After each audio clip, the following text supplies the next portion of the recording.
4:47 in the morning, September 1st, 1939. In the harbor of the free city of Danzig, an old German battleship slowly swings its heavy guns toward a small, wooded peninsula and opens fire. These are the first shots of the Second World War. On that peninsula, around 200 Polish soldiers. Their orders: hold for 12 hours. They would hold for 7 days. This is Westerplatte, the place where the greatest war in history began. Westerplatte was a strange place, a Polish military depot inside the free city of Danzig. A sliver of land surrounded on every side by hostile territory. Its garrison, around 200 men. Under Major Henryk Sucharski. Officially, it was barely fortified. Unofficially, the Poles had spent years quietly preparing. Guardhouses reinforced with concrete, machine gun nests camouflaged among the trees, fields of fire cut through the forest. In late August, a German battleship, the Schleswig-Holstein, arrived on a friendly visit. It anchored 150 meters from the Polish positions. Nobody on Westerplatte believed in that friendship.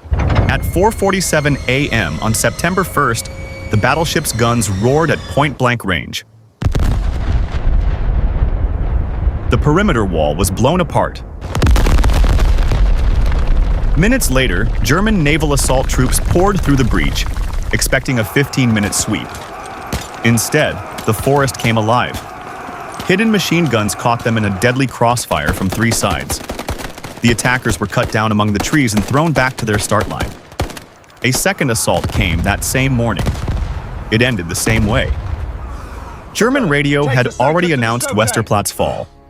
The Poles hadn't given up a single meter, so the Germans escalated. Naval guns pounded the peninsula. SS units and police battalions joined the assaults. And on September 2nd came the Stukas, dozens of dive bombers, dropping over 26 tons of bombs on a target with no anti-aircraft defense at all. Guardhouse 5 took a direct hit and simply ceased to exist. Its defenders were buried in the wreckage. And yet, every morning, Polish radio broadcast 4 words to the fighting nation: Westerplatte fights on. Across a country being torn apart, those 4 words became a heartbeat. The attackers tried everything: flamethrowers against the walls, torpedo boats firing from the sea. They even set a train on fire and pushed it, blazing, toward the Polish lines. Twice. It never reached them. Inside the perimeter, the defenders were reaching the end of human endurance. No sleep for days, food and water running out, the cellars filled with wounded, and 1 doctor working by lamplight. Major Sucharski now faced the hardest decision of his life. The wounded would not survive another day. On the morning of September 7th came the heaviest bombardment yet. And at 10:15, a white flag rose over the ruins of Westerplatte. The guns fell silent. And then something remarkable happened, as the surviving garrison marched out of the ruins, heads high, in formation. The German ranks watched in silence.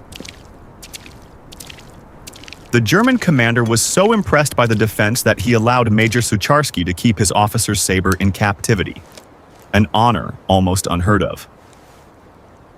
Around 15 Poles had died in 7 days of fighting. German casualties numbered in the hundreds. Ordered to stand for 12 hours, 200 men had held the first battlefield of the Second World War for an entire week and gave a fighting nation its first legend. Today, a towering monument stands on Westerplatte, where the pines have grown back over the old craters. The words remain: Westerplatte fights on. If you enjoyed this story, subscribe. Every week, we bring you the small battles history almost forgot. Next episode, Stalingrad, 1942. 1 ruined apartment building, 25 men. They held it longer than entire nations. The story of Pavlov's house.